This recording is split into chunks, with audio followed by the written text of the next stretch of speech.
Hello viewers, আসসালামু আলাইকুম সবাইকে। আই হোপ সবাই ভালো আছেন। আজকে নতুন একটা ব্লগ ভিডিও নিয়ে চলে আসলাম।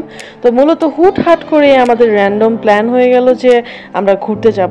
আর ঘুরতে নিয়ে যাচ্ছে হলো আমার খালামণি। প্রথমেই তো বলেছি এটা খুবই আনপ্ল্যান্ড এবং র্যান্ডম ভাবে ডিসাইড করা হয়েছে। তাই ঘুরতে গিয়ে আমাদের কিছু মর্মান্তিক সিচুয়েশনের ভিতর পড়তে হয়েছে, যেগুলো সব মিলিয়েই আজকে আমার ভিডিওটি।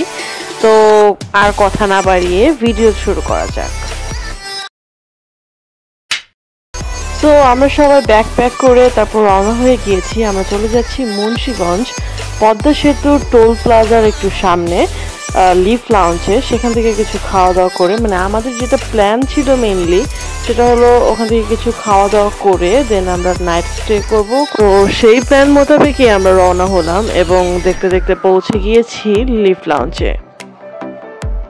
এখানে গাড়ি থেকে বাহিরের লাইটিংটা খুবই সুন্দর লাগছিল, আর লিফ লাউঞ্জ পুরোটাই একদম লাইটিং করা ছিল, তাই গাড়ির ভিতর থেকে এই সিনটা খুব সুন্দর লাগছিল, আমি ক্যাপচার করে ফেলেছি।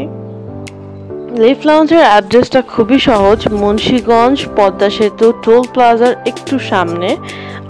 এই রেস্টুরেন্টটা পুরোপুরি গ্রামীণ দৃশ্য ধারণ করে ক্রিয়েট করা হয়েছে, পাশাপাশি এটাতে কিছু কৃত্রিম নেচার ভিউ ক্রিয়েট করা হয়েছিল, যেগুলো ঘুরে ঘুরে দেখতে আমার খুব ভালোই লাগছিল। কিন্তু এখানে একটা ফ্যাক্ট, সেটা হলো ঈদের পর পর যাওয়াতে অনেক রাশ ছিল, আর এটাই ছিল আমাদের ভুল। আমরা খুব র্যান্ডম সিদ্ধান্ত নিয়ে হুটহাট বের হয়ে যাওয়াতে আমাদের গিয়ে অনেক রাশের ভিতর পড়তে হয়েছে। আর আমরা একটু এমনই, যখন ঘুরতে ইচ্ছা হয় বের হয়ে যাই, যখন যেটা মন চায় সেটাই করি। আমার মনে হয় আপনারা ভিডিও দেখেই বুঝতে পারছেন এখানে কতটা রাশ ছিল। আর আমরা ফার্স্টে একটু ইন্টেরিয়র ঘুরে দেখছিলাম, আমাদের খুবই ভালো লেগেছে। আর আমি কিছু ভিডিও শ্যুট করে আপনাদের সাথে শেয়ারও করেছি। অ্যান্ড দেন আমরা যখন খাবার অর্ডার করতে যাই তখন দেখলাম যে প্রত্যেকটা টেবিল বুকড, অ্যান্ড আমরা যদি খাবার অর্ডার করতে চাই তাহলে একটা টেবিল ফাঁকা হওয়া পর্যন্ত আমাদেরকে ওয়েট করতে হবে, অ্যান্ড দেন আমরা অর্ডার করতে পারবো। সো আমরা এত সময় ওয়েট করতে পারিনি, আমরা এখান থেকে লিভ করে দেন আমরা প্ল্যানই চেঞ্জ করে ফেলি। আমরা ওখান থেকে লিভ করে আমরা নতুন প্ল্যান করি যে এবার আমরা পদ্মার ইলিশ খেতে যাব। ওখান থেকে খাওয়া দাওয়া করে দেন আমরা হয়তো রাতে স্টে করার জন্য কোথাও মুভ করব।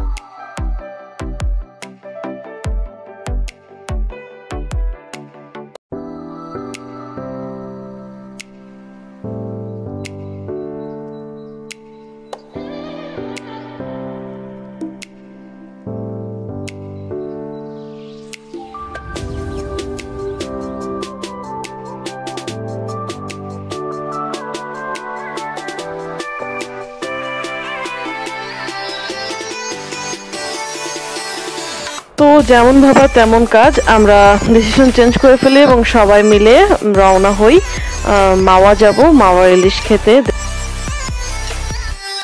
তো আমরা চলে আসি মাওয়া। এখানে অনেক রেস্টুরেন্ট আছে পদ্মার ইলিশ, তারপরে ভর্তা ভাত, বাঙালিয়ানা খাবার খাওয়ার জন্য, কিন্তু এখানে কিছু নিউ নিউ রেস্টুরেন্ট হয়েছে।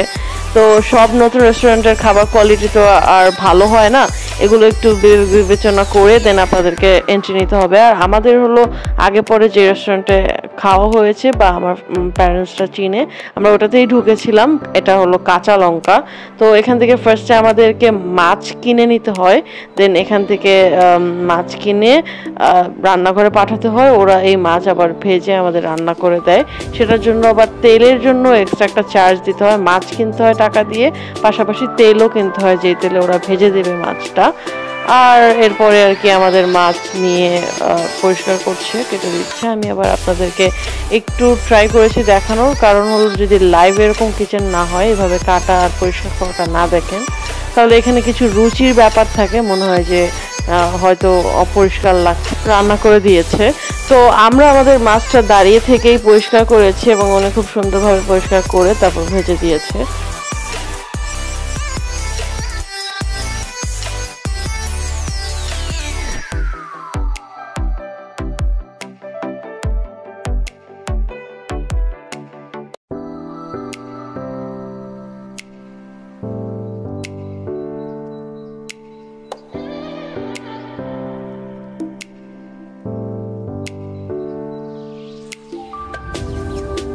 এখানে আমাদের মাছগুলো সুন্দর করে পরিষ্কার করে তারপর কাটা হচ্ছে। আর আমাদের মাছ ছাড়াও অর্ডারের ভিতরে ছিল বেগুন ভাজা আর 25 থেকে 26 ধরনের ভর্তা। যদিও ভর্তাটা আমাদের অর্ডার করতে হয় না, ওরা সব ধরনের ভর্তা প্রায় 38 পিস একটা ইয়াতে দিয়ে দেয়, প্লেটে দিয়ে দেয়। তারপর আপনারা যতটুকু খাবেন সেটুকু অনুযায়ী ওনারা বিল করে দিবেন।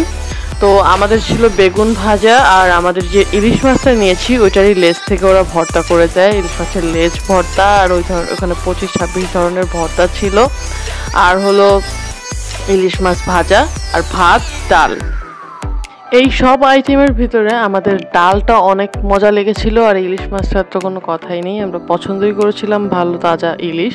এবং ওটা ভাজার পরে ভাত দিয়ে খেতে খুবই মজা লেগেছে। এখানে মোটা মোটা চালের ভাত, তবুও এইসব আইটেম দিয়ে এই ভাতই অনেক মজা লাগে।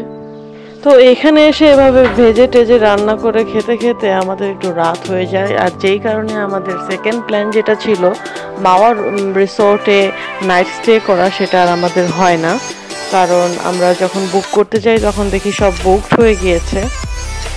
এটা আমাদের জন্য খুবই দুঃখের বিষয় ছিল, তারপরও কিছু করার ছিল না। তো আমরা সবাই ওয়েট করছিলাম খাবারের জন্য। দেখতে দেখতে একটা টাইমে অপেক্ষার প্রহর শেষ হয়, আর তারপর আমাদের খাবার সার্ভ করে দিয়ে যায়। আমরা সবাই মিলে ফ্যামিলি একসাথে হাতে হাতে খাবার এগিয়ে দিয়ে সবাইকে দেন একসাথে বসে খেয়ে নিই। আর এই জন্য যেহেতু আমাদের লেট হয়ে গিয়েছে, কোনো রিসোর্ট বুক করতে পারিনি, তাই আমরা খেয়ে দিয়ে বাসার জন্য রওনা হই। আজকের ভিডিওটা আপাতত এই পর্যন্তই, ভিডিওটা আর বাড়াতে চাচ্ছি না। আশা করি সবার ভিডিওটি ভালো লেগেছে।